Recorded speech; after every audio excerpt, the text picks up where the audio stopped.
Natural de São João del Rei, com formação na área de letras e de música, Abigar Campos Tirado é professor, comentarista e palestrante. Autor de trabalhos em prosa e verso, bem como pianista e compositor. Quer saber um pouco mais sobre a vida, trabalho e história? Então venha comigo em mais uma boa conversa.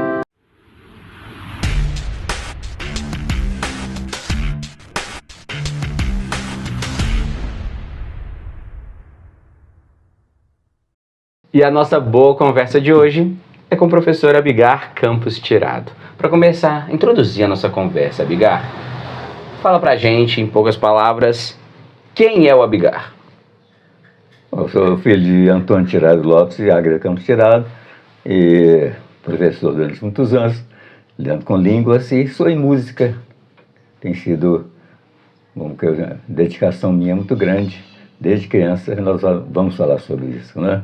Sim, a sua vida, ela entrelaçou muito na questão da música, da educação e da fé, né, da religiosidade. Exatamente. Quando que começou isso?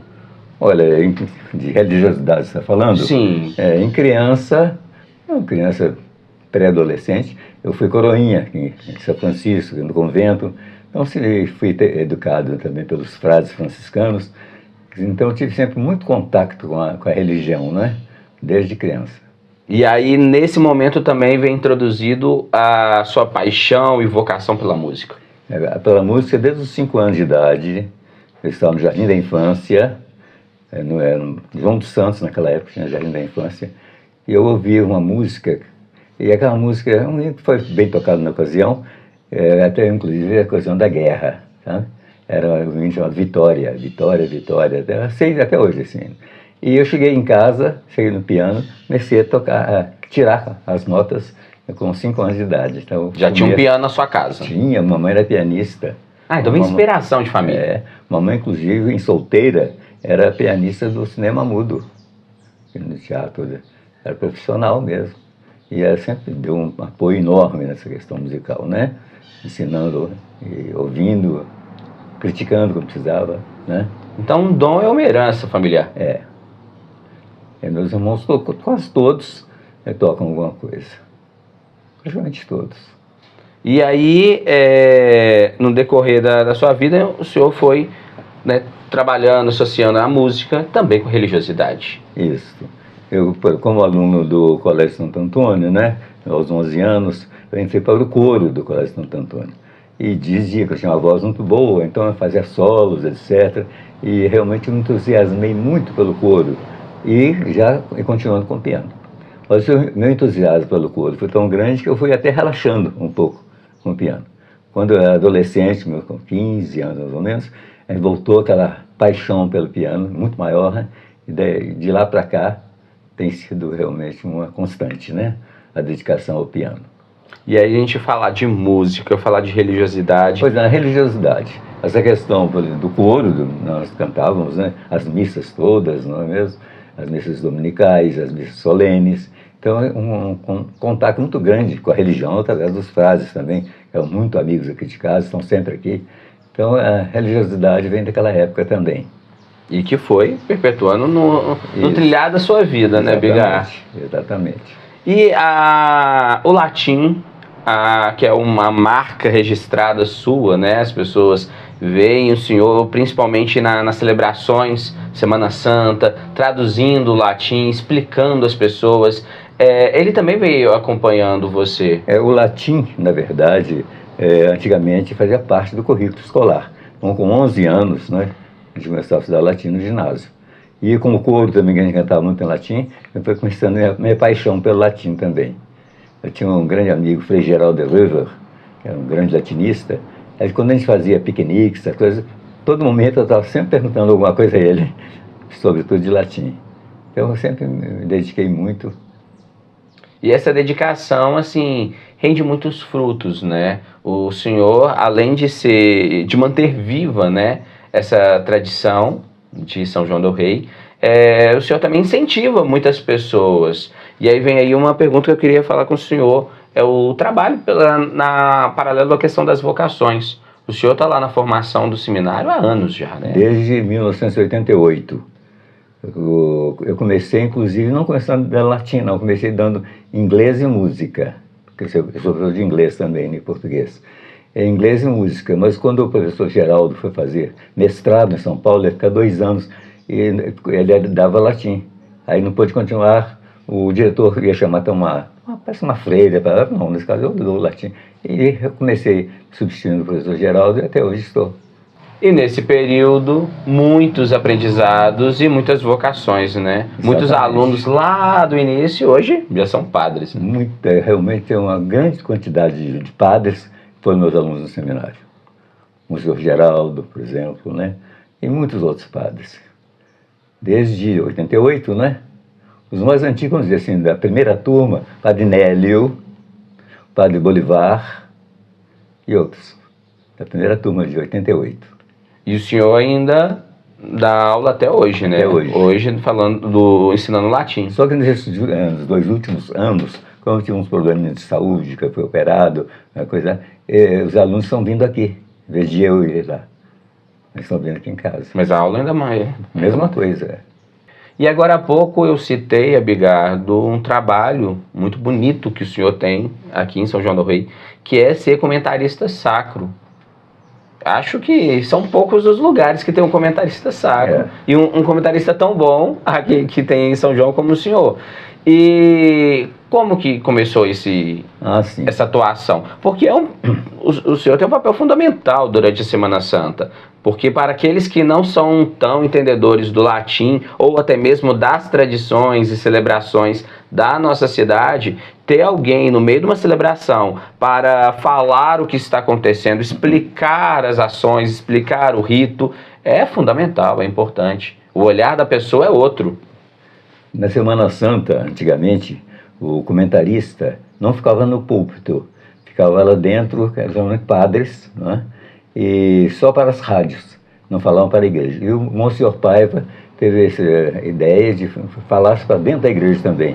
E o Luiz Viegas também andou sugerindo, o meu nome, não é?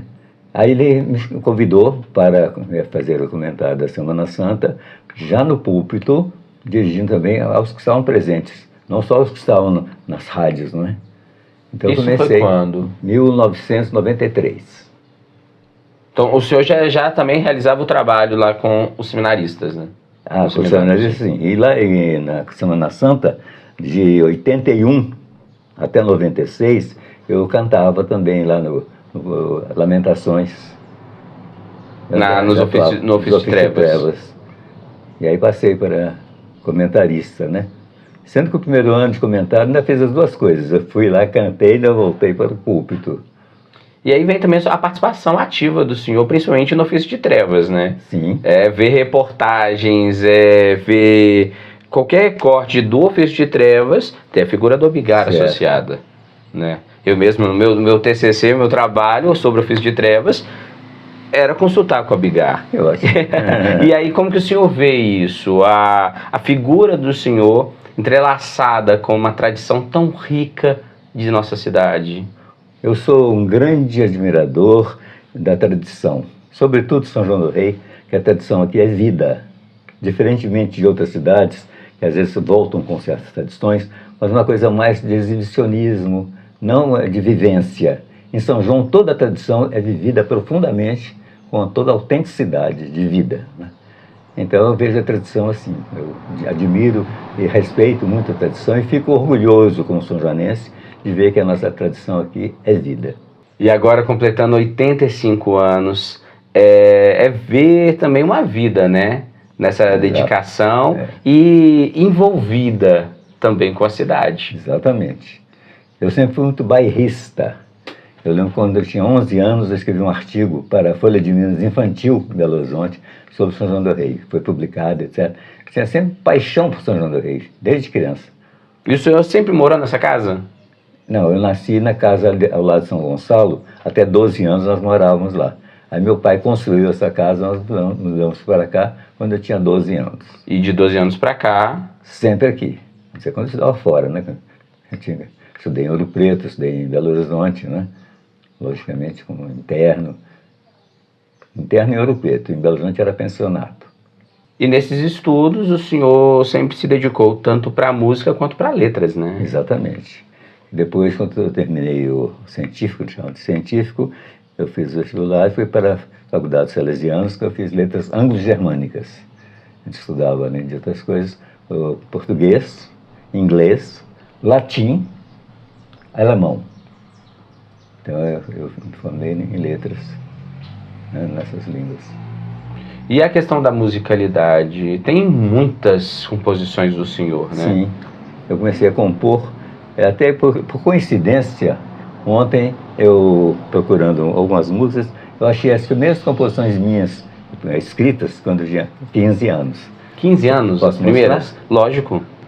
Aqui. É 15, 16 anos, né? Fantasia número 1, em sol menor, né? Depois a número 1 está completa aqui, a número 2 também está aqui, aí o número 2 não está completa aqui não. Isso aqui foi 15, 16 anos. 15, 16 anos. É. E a inspiração, Bigar, para compor uma música, vem de onde? Eu costumo dizer que a inspiração vem da vontade. Porque às vezes, se você não tiver com vontade de compor, você não compõe, não. Mas vem aquela vontade, essa vontade que eu acho que é a inspiração. Você se entusiasma, entende? E essa, parece que a vontade é a inspiração. E sem essa vontade não tem inspiração. E aí, quando falamos de composição, é inevitável voltar a falar da questão da fé, que é bem entrelaçada da sua vida, as várias composições que o senhor fez dentro do âmbito da igreja, né? Em São João del Rei, por exemplo, teve um hino de Nossa Senhora da Lapa. Exato. Um lindo hino, por exemplo. Eu fiz para a festa de Nossa Senhora da Lapa, na festa do Divino, em Matosinhos. Mas eu tenho muitas composições sacras, eu vou mostrar até que foram publicadas. Canto coral, aqui coral, 4 vozes, a capela, quase todos aqui, ó. Laudate Dominum, Panos Angélicos, Invocação ao Espírito Santo, Oesca Viatorum, Vexilla Regis Prodeunt, Ó Gloriosa Virgem, Tota Pulcra, Ave Maria, Ave Maristela, tem Ave Maria também, mas não aqui, Ave Maristela, Filiação, aqui, Indagação, essas duas últimas que não são provavelmente religiosas, mas todas são religiosas, são corais a 4 vozes, mas ainda tem mais coisa religiosa aqui. Depois vem canto como solo. A gente disse lá no início da nossa conversa, né? A música, o ensinamento, a letra e principalmente a questão da fé, elas são pontos que norteiam sua vida, né? Solo e piano aqui. Ó Salutaris Hostia, Pater Noster, Ave Maria, né? Contraste de excesso, vida, aqui não é mais, são em geral. Mas sempre, inclusive eu continuo compondo música religiosa. E eu tenho uma salvaredina que foi tocada na Argentina e talvez em outros países, que o maestro de lá falou que ia fazer uma turnê com ela, salvaredina. E eu tenho um Panos Angélicos para 4 vozes que me disseram que foi tocado no Vaticano. E o senhor já parou para refletir, pensar que através da sua arte, né, do seu dom, através da música, o senhor consegue evangelizar as pessoas, tocar no coração dessas pessoas? Assim a gente espera, né? Que toque, realmente. Uma das composições minhas que eu gosto bastante, para coro a 4 vozes, é a Tota Pulcra. Tem sido muito tocado, Tota Pulcra, Es Maria, conhece, né? O texto. E realmente ela é muito tocada, graças a Deus, muito apreciada, sem temporada, fora de São João, Corais de Belo Horizonte tem cantado, Tota Pulcra, Es Maria. Essa coletânea aqui de músicas minhas, ela foi lançada no ano de 2019. Depois da pandemia, né? Foi antes da pandemia, 2019. Fizeram, foi o Instituto Histórico Geográfico, né? Paulo Miranda que teve a iniciativa. Então, aqui estão 32 músicas minhas. Claro, poderia ter outras aqui, mas as músicas mais longas, orquestrais, etc. Se eu colocasse aqui o número de páginas que tomaria, não é bem. Então, músicas mais curtas estão aqui. Então, 32. Ao todo, o senhor deve ter composto... 100, mais de 100? Acho que sim. E o senhor já parou para ver que o senhor é inspira as pessoas, que o senhor mantém uma tradição. O papel do senhor na sociedade são-joanense, ela é de extrema relevância? Eu fico surpreso, sabe? Porque eu mesmo faço as minhas coisas, não percebo que as pessoas se entusiasmam tanto. Eu fico realmente perplexo, né? De saber que tem alguma influência, etc. E o sentimento diante disso, diante de receber esse carinho das pessoas, admiração e, como eu disse também, instigar as pessoas na fé, na musicalidade, na tradição, nas riquezas de nossa terra? Realmente Deus me permite isso, né? Fico muito feliz. Não sei se tem tanta influência assim, mas pelo que eu fico sabendo, isso me deixa muito alegre, muito feliz. A conversa está boa, Bigar, e poderíamos rendê-la há muito tempo. Sem dúvida nenhuma. Mas, para concluir, eu queria que o senhor falasse para a gente. 85 anos de caminhada, de história, de dedicação a tanta coisa, né? Principalmente como nós conversamos sobre tudo aqui na questão da música, da tradição, do latim e da fé. Valeu a pena? Eu não posso deixar de falar o seguinte, que eu fiz o curso de letras anglo-germânicas, não é mesmo? E eu fui, por concurso, professor de português e inglês no colégio estadual, né? Depois, pelo meu cargo, eu fui indicado pelo governo para diretor do conservatório de música. Eu fui diretor do conservatório há 15 anos, né? Então, essa atividade é muito importante na minha vida de professor, né? Então, muitos ensinamentos. Sim. E aí eu pergunto ao senhor, valeu a pena toda essa dedicação? Se conseguir construir alguma coisa, valeu a pena. Muito. E o que você diria para as pessoas que estão nos acompanhando e que veem no senhor uma inspiração?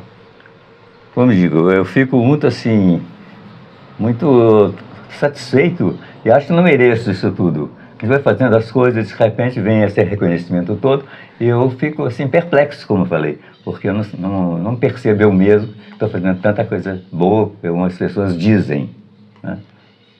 E aí o que você diria para elas?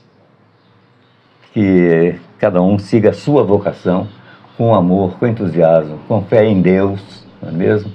E que a pessoa nunca esmoreça naquilo de bom que ela pode fazer. Sem dúvida. Abigar, parabéns. Muito obrigado. Pelo seu aniversário e parabéns por essa bela caminhada de vida, de grandes ensinamentos e de grandes aprendizados. Muito obrigado, eu fico muito feliz e realmente fico, assim, como eu disse, muito feliz mesmo com a entrevista que nós tivemos aqui agora e com esses reconhecimentos que eu não acho que eu mereça tanto, eu talvez nem mereça, né? E que vocês tenham essa iniciativa de promover.